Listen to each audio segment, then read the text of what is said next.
Pertama-tama, buka lembar kosong di aplikasi Microsoft Excel. Nah, karena di sini kita akan membuat tabel data nilai siswa, maka isinya ada nama, kelas, NISN, nilai dari nilai tugas, kuis, ulangan, UTS, hingga UAS. Lalu ada total dan juga rata-rata. Lalu kita blok dari tabel nama hingga rata-rata dengan jumlah baris sesuai data yang kita miliki. Kemudian di atas ada menu border, kita pilih all border. Nah, pasti akan muncul tabel-tabel seperti ini. Nah, kita atur deh besar sudut dari kolom-kolom tersebut.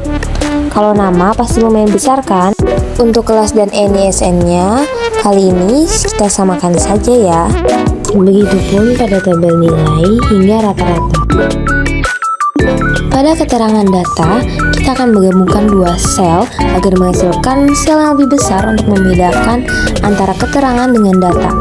Caranya adalah blok dua sel atau lebih untuk digabungkan, kemudian klik merge and center di bagian atas, lalu posisikan tulisannya di tengah. Untuk keterangan nilainya sama seperti sebelumnya, namun ia digabungkan berdasarkan sel dari kiri atau kanan. Oh ya teman-teman, selain keterangan-keterangan tersebut, jangan lupa ditambahkan keterangan nomor ya. Nah, yang berikut adalah kita mengisi data-data ke dalam tabel-tabel ini. Oh ya, saya akan mempercepat videonya agar durasinya tidak kepanjangan.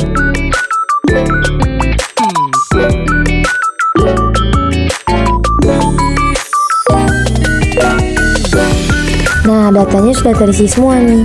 Lanjut, kita akan menuju ke total dan rata-rata. Rumus total adalah sama dengan SUM buka kurung, kita blok dari nilai tugas hingga nilai UAS.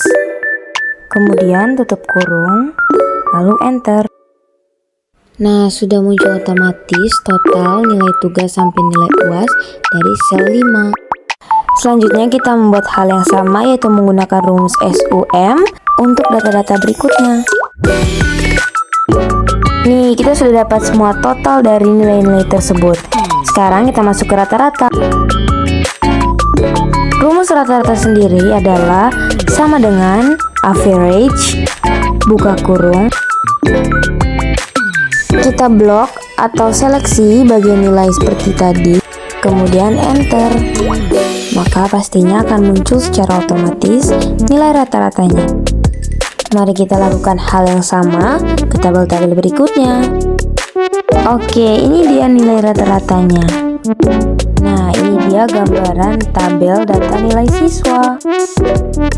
Oh ya teman-teman, pasti setiap data nilai siswa ada keterangannya, baik itu keterangan predikat ataupun keterangan lulus maupun tidak lulus.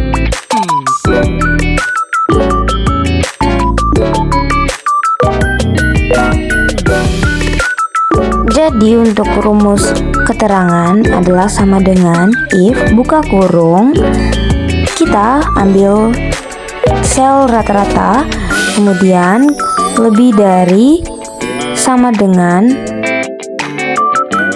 nilai yang ingin kita jadikan pedoman lulus atau tidak lulus.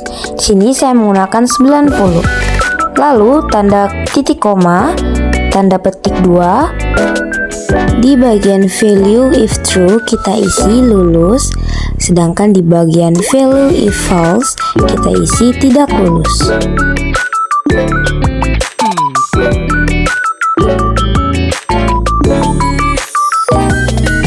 Kemudian tutup kurung, enter. Nah, akan muncul keterangan otomatis. Jika nilainya di atas 90 akan lulus, jika tidak di atas 90 maka dia akan dinyatakan tidak lulus.